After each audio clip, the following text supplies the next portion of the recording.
दोस्तों नमस्कार। नवदुर्गाओं की आपको सबसे पहले शैलपुत्री की शुभकामनाएं। आज प्रथम नवदुर्गा शैलपुत्री के नाम से मनाया जाता है। आज बात करेंगे दोस्तों उस खबर की जिस खबर के बारे में हमारे हिंदुस्तान में चर्चा नहीं है। हमारे हिंदुस्तान में चर्चा प्रधानमंत्री मोदी के कार्यकलाप पर हो सकती है, उनके अच्छे कामों पर हो सकती है, लेकिन बेरोजगारों के ऊपर बात करना जैसे गुनाह हो गया है। आजकल अखबार जो छपते हैं शायद रद्दी की टोकरी बन चुके हैं, जिनमें कुछ भी खबर नहीं होती, सिर्फ विज्ञापन दिए हुए बीजेपी के और विज्ञापित खबरें होती हैं। तो सच हिंदुस्तान को कैसे पता चलेगा? इसको जानने के पता नहीं कौन से पैमाने होंगे, कैसे पैमाने होंगे, क्योंकि जो खबरें आती थीं अब वो खबरें आनी बंद हो गई हैं। कंटेंट्स जो आते थे वो आने बंद हो गए, लेकिन फिर भी कोशिश रहती है बड़े बड़े पत्रकारों की वो R&D करें और कुछ खबरों को लेकर के आएँ, ऐसी खबरों को लेकर के आएँ जो हिंदुस्तान के मूल नागरिक के साथ जुड़ी हों, हिंदुस्तान की समस्याओं के साथ जुड़ी हों, हिंदुस्तान के खजाने के साथ जुड़ी हों, हिंदुस्तान की सरकार के साथ जुड़ी हों। लेकिन सरकार ने जब उन खबरों को बैन कर दिया हो तो फिर कहने क्या? यूट्यूब पर अगर सरकार के खिलाफ कुछ बोल दो, मोदी का शब्द भी आ जाए या बीजेपी का शब्द भी आ जाए, तो यूट्यूब पर हो सकता है कि आपका शायद चैनल ना चले।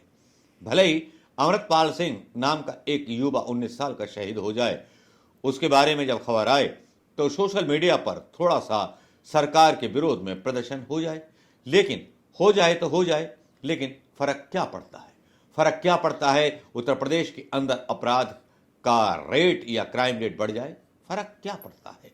सरकार, क्योंकि सरकार जानती है कि चुनाव में राम जी का मुद्दा सबसे बड़ा मुद्दा है और ये हम भुनाएंगे। और पैसे देने वाला बैठा है अदानी सेठ। दोस्तों, जब अदानी के बारे में बात होती है और अदानी के बारे में खबरें चलाई जाती हैं तो जैसे सांप सूंघ जाता है सारे मीडिया को। अदानी ने सारे चैनल खरीद रखे हैं और वो जानते हैं कि मीडिया चैनल की क्या ताकत है। उन स्रोतों को खरीद लो जो स्रोत हिंदुस्तान की जनता को सच दिखा सके। वही काम अदानी ने किया, वही काम प्रधानमंत्री मोदी ने किया। दूसरे तरीके से खबरों पर रोक लगा दी जो उनकी पसंद की खबर ना हो। लेकिन यहाँ कुछ ऐसे पत्रकार हैं, रविश कुमार जैसे, जब वो बोलते हैं तो सरकार की पोल खोलते हैं। वो फाइनेंशियल टाइम की एक रिपोर्ट को लेकर के आते हैं जिसे बताते हैं कि गौतम अदानी के बारे में फाइनेंशियल टाइम्स की खबर देखकर एक बात समझ में आ गई, वो ये है कि उन्होंने न्यूज़ चैनल क्यों खरीदा। इसलिए कि जब वे अपना चैनल देख रहे होंगे तो उनकी पूरी गारंटी होगी कि उस पर ऐसी खबरें नहीं चलेंगी जैसे फाइनेंशियल टाइम्स ने की हैं। ये वही अखबार है जिनके बारे में गौतम अदानी ने कहा था वे फाइनेंशियल टाइम्स जैसा संस्थान बनाना चाहेंगे।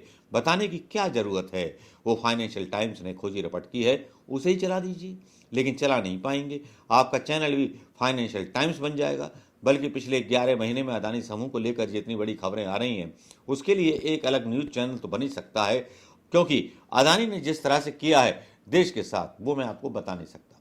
ये सारा कोल घोटाले के रूप में हुआ है। मैंने एक खबर बहुत पहले की थी, 4 साल पहले ये बताया था कि अदानी कोयले के किस तरह से खदानें ले रहा है और किस तरह से कोयले का इंपोर्ट एक्सपोर्ट कर रहा है। मतलब कोयले को समुद्री रास्ते से घुमाया जाता है तो 100 करोड़ का कोयला 200 करोड़ का बन जाता है या 1 करोड़ का कोयला 100 करोड़ का बन जाता है। इस तरह की खबर मैंने भी दिखाई थी। आज मैं शुक्रिया अदा करता हूं रविश कुमार साहब का कि उन्होंने इस रिपोर्ट की तरफ ध्यान दिलाया। अदानी के बारे में, भ्रष्टाचार के बारे में अगर संसद में भी सवाल उठे तो राहुल गांधी जैसे नेता को संसद से बाहर का रास्ता दिखा दिया गया। कोशिश की गई कि उनको बाहर का रास्ता दिखा दिया जाए। सुनिए उस समय का वो राहुल गांधी का बयान। अदानी जी वाला भाषण दे दिया, देखा होगा आपने, पार्लियामेंट में देखा। अब इनकी नई आदत है, वो टीवी ऑफ कर देते हैं। पहले माइक ऑफ करते थे, अब टीवी ऑफ कर देते हैं। तो पता नहीं आप में से सबने देखा या नहीं देखा, मगर बीजेपी वालों ने जरूर देखा। और उसके बाद मेरी जो लोकसभा की सदस्यता है उसे रद्द कर दिया। जैसे गाड़ी में एक्सेलरेटर दबाते हैं वैसे ही मेरे केस का एक्सेलरेटर दबा दिया और 2 दिन में मतलब निर्णय ले ही दिया। पहली बार हिंदुस्तान में डिफॉर्मेशन के लिए मैक्सिमम पनिशमेंट 2 साल की, मेरी लोकसभा की जो मेंबरशिप है रद्द कर दी। क्योंकि डर लगता है, डर लगता है। जैसे ही 2 चीजें हैं, आप एक काम करो, कांग्रेस पार्टी के बब्बर शेरों, कोई भी बीजेपी का कार्यकर्ता आपके सामने आए, उसके सामने अदानी नाम ले लो, भग जाएगा।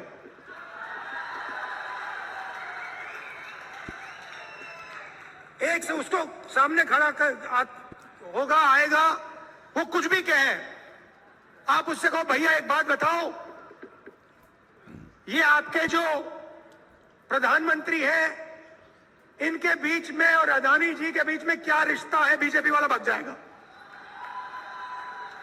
तो पैनिक होता है, डर लगता है। उसके बाद दूसरा भाषण दिया, प्रेस कॉन्फ्रेंस की तारीखें आप मिला लीजिए। जैसे ही मैंने लोकसभा में भाषण दिया, वैसे ही मेरे केस पर एक्सेलरेटर दबा दिया गया। उसके बाद इंटरनेशनल फाइनेंशियल अखबार में अदानी जी के बारे में कहानी आती है। मैंने प्रेस कॉन्फ्रेंस किया, जिस दिन प्रेस कॉन्फ्रेंस किया उस दिन नरेंद्र मोदी जी ने स्पेशल सेशन। राहुल गांधी का ये बयान आपने सुन लिया होगा। राहुल गांधी के बयान के बाद कुछ बचता नहीं है। न्यूयॉर्क टाइम्स में न्यूज क्लिक पर 3 लाइन छपी थी। उसके दफ्तर और उससे जुड़े हुए करीब 40 से अधिक पत्रकारों के यहां छापा पड़ गया अदानी के बारे में। पहले मैंने राहुल की बात की, अब बात कर रहा हूं पत्रकारों की, जिन्होंने अदानी के खिलाफ थोड़ा बहुत भी कुछ लिख दिया था। लेकिन रवीश कुमार पीछे हटने को जैसे तैयार नहीं होते। रवीश कुमार फिर एक रिपोर्ट तैयार करते हैं, फाइनेंशियल टाइम्स के बारे में बताते हैं, कोल घोटाले के बारे में बताते हैं। ये कोल घोटाला जो बहुत विस्तृत रूप से हुआ और किस तरह से हुआ, इसकी भी जो है सबूत फाइनेंशियल टाइम्स पर मौजूद हैं, अखबारों में मौजूद हैं, लेकिन देश के नहीं, विदेशों के अखबार में। क्योंकि देश में तो सब चल जाएगा, लेकिन विदेशी जो फंडिंग होती है बड़े बड़े कारोबारियों को, वो इसी रिपोर्टिंग के आधार पर होती है और इसी के आधार पर हमारे देश की जो है मतलब क्या वैल्यू है, फाइनेंशियल वैल्यू क्या है, वो तय होती है। सुनिए रवीश कुमार क्या कह रहे हैं। अदानी ने कहा था कि वे फाइनेंशियल टाइम्स जैसा संस्थान बनाना चाहेंगे। बनाने की जरूरत नहीं, जो फाइनेंशियल टाइम्स ने खोजी रिपोर्ट की है उसे ही अपने चैनल पर चला दीजिए, आपका चैनल भी फाइनेंशियल टाइम्स बन जाएगा। बल्कि पिछले 11 महीने में अदानी समूह को लेकर इतनी खबरें आ चुकी हैं कि उनके लिए भी अलग से एक न्यूज चैनल बन सकता है। 11 अक्टूबर को एफटी के 4 रिपोर्टर ने मिलकर एक खबर छाप दी। अब आप इस खबर को देखकर अपना बिजली बिल देखने मत चले जाइएगा, पहले ये वीडियो पूरा देख लीजिए। Don McCrum, Chris Cook, David Shepherd और मैक्स हार्लो। अपनी इस खबर में इन चारों ने बताया है कि गौतम अदानी समूह भारत में कोयले का सबसे बड़ा प्राइवेट आयातक है। इस समूह पर लंबे समय से आरोप लगते रहे हैं कि समूह कोयले के दाम को बाजार दर से ज्यादा दिखाता है और महंगे दाम पर बेचता है, जिसके कारण बिजली की कंपनियों की लागत महंगी हो जाती है और आपके घर का बिजली बिल महंगा हो जाता है। फाइनेंशियल टाइम्स का उसके अंदर एक बहुत बड़ा मामला देश में कोयले के इंपोर्ट से जुड़ा हुआ बहुत लंबी रिपोर्ट छापी गई है और डेटा के साथ छापी गई है। और उसके अंदर जो आरोप लगाए गए हैं वो उसी तरीके के आरोप हैं जो 2016 में या कहें 2014 से 2016 तक जिन पे काफी चर्चा थी कि अदानी साहब की जो कंपनियां हैं जो कोयला इंपोर्ट करती हैं, वो कोयला इस तरीके से इंपोर्ट होता है, जब वो कोयला एक देश से चलता है, मान लीजिए इंडोनेशिया से चलता है, तो वो 1 करोड़ रुपए का होता है, और जब कोयला यहाँ हिंदुस्तान पहुँचता है तो समुद्र में चलने के कारण वो कोयला 2 करोड़ का हो जाता है। और ये जो बीच का मुनाफा है वो कुछ ऐसे मिडलमैन कंपनियों के पास जा रहा है जो कंपनियां ज्यादातर अडानी साहब की कंपनियों के साथ ही काम करती हैं।